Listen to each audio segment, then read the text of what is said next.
실물을 풀 시기가 되었습니다. 그냥 아무런 실물을 사가지고 내가 이건 유명하니까 풀어봐야지 하면서 시간 재고 푼다고 해서 성적이 오르는 건 아니라는 걸 모두가 다 알고 있습니다. 제가 삼수까지 했는데 재수할 때 실패했던 가장 큰 이유 중 하나가 바로 이 실물을 어떻게 제대로 활용해야 되는지 몰랐기 때문입니다. 그래서 삼수 때 전 정말 실물을 파고들었고 누구보다 실물을 잘 이용한다고 말할 수 있습니다. 정말 이 8월부터 10월까지 9월 모의고사를 포함해서 실물을 어떻게 이용하느냐, 그리고 내 약점이 어디인지 찾아내고 그걸 어떻게 보완하느냐에 따라서 수능 성적이 달라질 수 있습니다. 제가 오늘 4가지 주의점들을 알려드릴 건데 이 4가지 주의점들만 잘 지킨다고 하더라도 실무 훈련을 제대로 안 해서 망하는 일은 없을 겁니다. 꼭 반드시 지키시길 바랍니다. 그리고 맨 마지막에는 어떤 실무를 푸시던 제가 알려드리는 4가지 규칙을 꼭 적용해서 푸시고 그 다음에 맨 마지막에는 제가 생각했을 때 가장 좋았던 실무들을 추천드려 보겠습니다. 가장 중요한 건 실무 점수가 내 수능 점수라는 생각을 가져야 되는 겁니다. 이건 마인드를 잘 가져야 되는 건데 실무는 사실 문제집이 아닙니다. 내가 실무를 풀 때 문제집을 푸는 마인드를 가지면 절대 안 됩니다. 실모는 실전 모의고사의 줄임말이므로 정말 실전이라고 가정하고 하나하나 다 풀어보는 겁니다. 내가 이 실무 하나를 풀겠다고 마음을 먹었으면 여기에 나와 있는 문제들을 어떻게든 내가 풀어내겠다라는 마음을 가져야만 합니다. 그리고 내가 할 수 있는 한 모든 걸 다 맞지 못하더라도 최대 점수를 내보겠다라는 생각을 하는 겁니다. 오늘 수능이다. 이 실무 점수가 정말 수능 점수가 될 수 있다라는 마인드를 가지고 정말 열심히 그 실무를 풀어야 됩니다. 방금 모의고사를 봤는데 조금 어렵고 시험을 못 본 것 같아서 또 바로 채점하고 그 다음에 새로운 모의고사를 하나 끄집어내는 친구들은 사실 성적이 계속 정해져 있습니다. 절대 그러시면 안 됩니다. 내가 실무에서 점수가 안 나왔다고 해서 이 실무가 안 좋은 게 아니라 내 실력이 아직 부족한 겁니다. 그러니까 정말 모의고사를 풀 때는 내가 가진 모든 수를 써서 다 맞으려고 해야 됩니다. 최대한 모든 문제를 다 맞아야 되죠.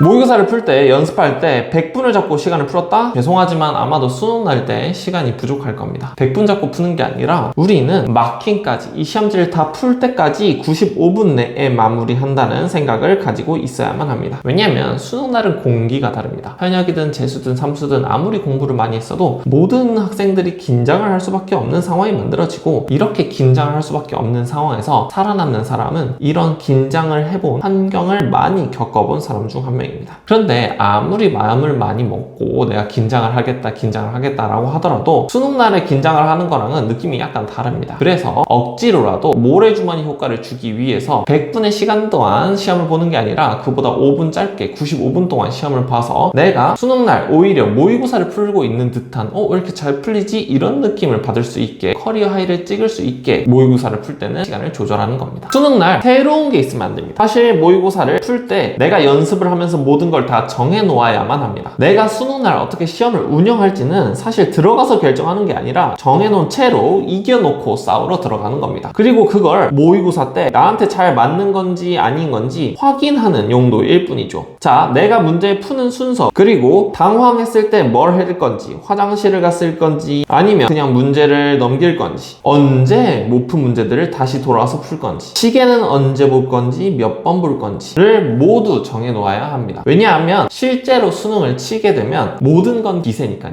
이런 기세들은 다른 게 만드는 게 아니라 사소한 습관들이 만들어주는 겁니다. 내가 시험을 볼 때 평소에 하던 습관들, 평소에 내가 여기서부터 여기까지 푸는데 몇 분이 걸렸고 이때 시계를 봤고, 이런 습관들이 기세를 점점 키워나가면서 만들어주는 겁니다. 내가 항상 모의고사를 풀 때 이때쯤 몇 시가 되었다 이런 생각들을 가지고 있어야 되고, 이걸 정해놓고 그냥 들어가는 게 아니라 모의고사에서 테스트를 한번 해보는 겁니다. 그리고 테스트를 했는데 만약 이상하다고 싶으면 이거는 바꿔야겠다라고 바꿔주면 되는 겁니다. 그리고 어쩌면 모두가 하는 실수 중 하나인데, 절대 모의고사를 풀고 나서 채점을 하지 마십시오. 채점을 하지 말라니 이게 진짜 무슨 소리냐 라고 물어보시는 분들이 많을 텐데, 잠시만 하지 말라는 소리입니다. 시험을 보면 당연히 내가 몇 점 맞았는지가 궁금하고 내가 저 문제 어려웠었는데 답이 맞았나 틀렸는지 궁금합니다. 당연하죠. 그런데 해야 하는 게 따로 있습니다. 뭘 해야 되냐면 문제를 하나하나 다시 보면서 예상되는 점수들을 써줘야 됩니다. 이제 시험을 보고 나면 내가 어떻게 시험을 운영했는지가 생각이 날 겁니다. 이걸 가장 먼저 파악을 해주시고 그 다음에 문제 하나하나로 들어가서 문제 하나하나를 내가 정말 어려워서 못 푼 건지, 아니면 시험을 끝나고 보니까 그냥 당황해서 원래 알고 있던 것들인데 못 풀었던 건지, 이런 것들을 구별해줘야 됩니다. 시험 상황이 내가 원하는 대로 흘러갔었는지, 그리고 어려운 문제가 있었으면 내가 어떻게 대처했는지 등 내가 했던 행동들도 다 기록을 해줘야 됩니다. 막히는 부분은 어떻게 넘어갔는지. 이걸 왜 채점하기 전에 해야 되냐면, 채점을 하고 나서 이 작업을 하는 건 이미 결과를 알고, 아, 이 문제는 맞았고 이 문제는 틀렸다 라는 걸 이미 알고 하는 거기 때문에 큰 도움이 되지 않습니다. 모든 건 우리가 아직 정답을 모를 때, 아, 이게 맞나? 나 이렇게 생각했던 것 같은데 라는 감각이 남아있을 때, 그때 진행해야 정말 나에게 도움이 됩니다. 채점을 해버리는 순간 사실 내가 정말 부족했던 부분들, 그리고 점수 올릴 수 있는 기회를 놓치는 거라고 생각을 하시면 됩니다. 실무에서 나온 피드백 하나가 수능 때 나 한 문제를 더 맞게 해줄 수 있습니다. 꼭 채점하기 전에 예상 점수를 한번 써보시고 내가 시험을 어떻게 풀었는지 복기한 다음에 각각의 문제들로 들어가 보시길 바라겠습니다. 제가 개인적으로 좋아했던 모의고사를 추천드리자면, 저는 킬링캠프, 강대 모의고사 K, 그리고 X를 좋아했습니다. 이 두 개의 모의고사를 제일 좋아했는데, 이 두 개의 모의고사 사실 둘 다 난이도가 조금 있고, 문제 하나하나 평가원의 조건들을 어떻게 하면 조금 더 새롭게 바꿔볼까라고 고민한 흔적들이 되게 많았습니다. 그래서 저한테는 되게 좋은 문제들이 많았는데, 여러분도 조금 어렵지만 공부를 한다는 차원에서 잘 풀어보시길 바라겠습니다.